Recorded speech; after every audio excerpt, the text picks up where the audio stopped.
Karibu sana mpenzi mtazamaji wa Loyal TV, na leo nakukaribisha kutazama kipindi chako pendwa kabisa. Na mahali hapa leo studio niko na mtumishi wa Mungu ambaye atajitambulisha majina yake na atatuambia mambo kadha wa kadha ambayo yeye anayafanya na huduma yake hasa ni ipi. Na imani utafurahia na utajifunza vingi sana kutoka kwake. Karibu basi uwe pamoja nasi kuanzia mwanzo mpaka mwisho wa kipindi hiki. Amen. Karibu sana mtumishi wa Mungu. Asante sana, shukuru sana. Kwanza kwa majina naitwa Japhet Samora Kinko, mtumishi wa Mungu, lakini pia naenda kwa huduma ya The Ministry of Fruit Deliverance. Nipo live kwenye mitandao ya kijamii YouTube, Facebook, Instagram na WhatsApp, napatikana sana kwa majina ya Japhet Samora Kinko. Basi karibu sana kwa ajili ya mengineo. Asante sana. Naam, Mr. Samora Kinko, tumefurahi sana kuwa na wewe na tumefurahi kusikia pia sauti yako. So hebu unaweza kutuambia huduma yako ambayo unaifanya hasa inajihusisha na nini hasa, na mambo gani, na inajihusisha kwa namna gani kwenye jamii? Karibu sana.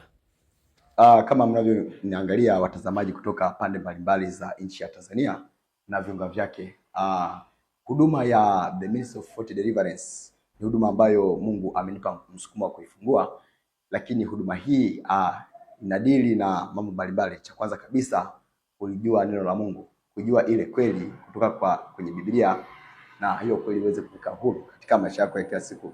Lakini kitu cha pili kabisa, kama inadili na masuala ya deliverance. Naposema deliverance, kufunguliwa.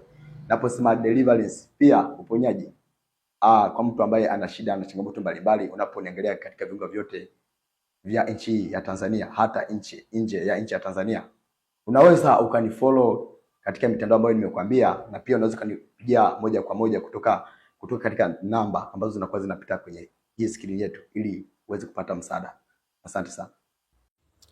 Amen. Nashukuru sana kwa maelezo yako kuhusu huduma, lakini nina maswali machache kidogo kwako natamani kuyajua. Ni kwa nini umefikiri kujihusisha na huduma ya maombi na maombezi, na ikiwa kwa sasa kidogo kumekuwa na changamoto ya tafsiri ya huduma hii, lakini pia kumekuwa na mitazamo tofauti ambayo imekuwa inazunguka kwenye mitandao ya kijamii, lakini kwenye mioyo ya watu. Wewe ni kwa nini umefikiri kuendelea na huduma hii ngali kwenye karne hii ya sasa kuna hayo mawimbi na sitofahamu nyingi? Hebu tuambie huduma yako ina utofauti gani na huduma hizi nyingine ambazo tumekuwa tunazisikia, na wewe unaifanya huduma yako kwa namna gani? Karibu, hebu tuambie. Asante sana, shukuru sana ndugu mtangazaji na ndugu msikilizaji. Kwa habari ya huduma hii, kwanza nimesema kwamba Mwenyezi Mungu ndiye aliyeniita katika huduma hii, lakini pia amekuwa akiniita kupitia ndoto, lakini pia kupitia maono nikiwa nimelala. Lakini pia ndugu mtangazaji na unayeniangalia live kutoka sehemu mbalimbali, huduma hii ya The Ministry of Fruit Deliverance ni ufunuo ambao nimeupata moja kwa moja kutoka kwa Mwenyezi Mungu. Lakini pia mtu anajiuliza kwamba kwa nini nimefungua na nimeanzia wapi? Nipende kukutoa wasiwasi, huduma za Fruit Deliverance, maana huduma za uponyaji tunafanya mbashara kabisa kwenye mitaa yetu, mitaa ya kijamii. Kuna watu ambao unakutana na changamoto mbalimbali, kwa hiyo pia tunawaendea. Lakini pia nimekuwa kimbilio la watu wengi sana, kwa hiyo umekuwa kinipigia. Kwa hiyo katika wito huo pia nikapata mafunuo kwamba naweza pia nikawa live mtandaoni ili kwamba watu wengine waweze kupata huduma kama hizo. Shukrani sana.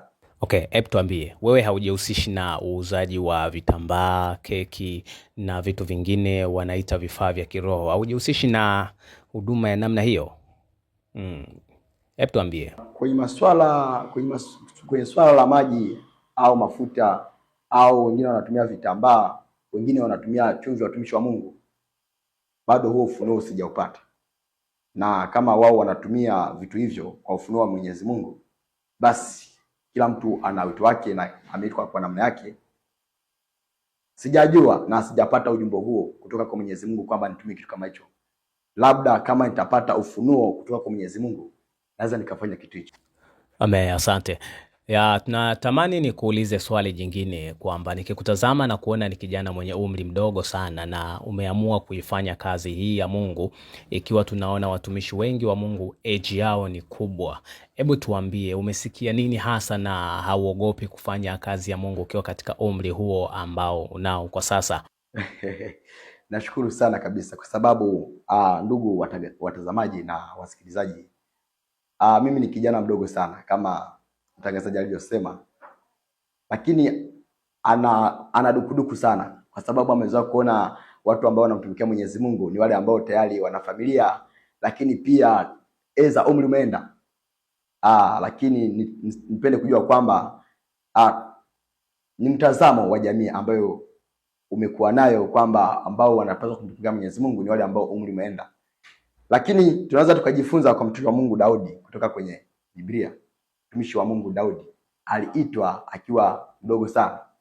Lakini pia so Daudi tu, hata katika mazingira ya kawaida katika jamii kuna vijana ambao wanamtumikia Mungu kama mimi.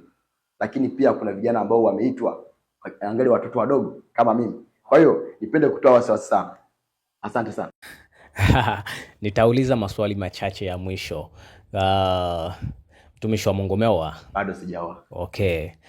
Vipi, hiyo haikupi changamoto kufanya kazi ya Mungu ukiwa bado haujaoa, ikiwa unafanya kazi ya deliverance na ni unakutana na watu wa jinsia tofauti?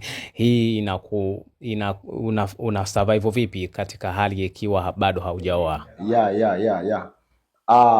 Kwa habari wanasema kwamba kila kitu kina changamoto yake, lakini kwa sababu sisi tunakuwa katika ulimwengu wa kiroho, Mwenyezi Mungu anazidi kutuepusha na masuala mbalimbali. Anatuepusha na mazingira ya vishawishi kwa sababu tayari tuko rohoni. Lakini pia kama ambavyo umeuliza wakati wa kwenda kufanya huduma mtaani, pengine kuna vishawishi ambavyo vinaweza vikatokea. Lakini katika ile ya kawaida kama sisi vijana na pia vijana ambao mnaniangalia mbashara kabisa, kama umeitwa na Mwenyezi Mungu ingali bado hujaoa, ni vizuri kuweka mazingira ambayo yatakufanya wewe usiwe interacted na watu ambao ni wamama. Hata kama ana shida, labda umepata taarifa, unaweza ukachukua watumishi wenzako 2 au 3 mkaenda kufanya deliverance, kwa sababu unaweza kaitwa mchana, labda hapo inaweza ikawa angalau, kwa sababu unaweza ukafika eneo lenyewe ukakuta kuna watu. Lakini kama ni usiku, inatakiwa upitie washirika 2 au 3 ili kuepukana na, kama ambavyo nimesema, mnaoniangalia inatakiwa tuwe punctual. Lakini pia unapoenda sehemu yoyote ile, amesema kwamba unapoomba mtangulize yeye katika kila mambo yako. Kwa pia hata unapoenda kumwombea mtu fulani, msimu sana muombe Mungu kabla hujaondoka. Endapo labda kutakuwa na contradiction, Roho Mtakatifu atakushuhudia na pia unaweza ukailisha safari hiyo. Amina sana. Amen, asante sana.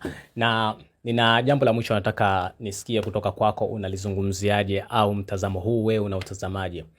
Kifupi kabisa, katika karne ya sasa tumekuwa na changamoto kubwa sana ya vijana wetu wadogo ambao tumekuwa tunapata vijana wadogo wanaingia kwenye ushoga, usagaji, lakini pia tumekuwa tunaona hawa mbwa mwitu, panyalodi ni vijana wadogo. Na tunafahamu kama kanisa limebeba dhamana kubwa ya kuweza kuwasaidia vijana wetu kuweza kufikia hatima yao. Na wewe ukiwa kama mtumishi wa Mungu, hebu tuambie unalizungumziaje hili kwa jamii ya sasa au katika taifa la kileo, ili tuweze kuponya watoto wetu, tuweze kuponya jamii ya vijana wetu katika karne hii ya sasa. Hebu tuambie wewe unalizungumziaje jambo hili?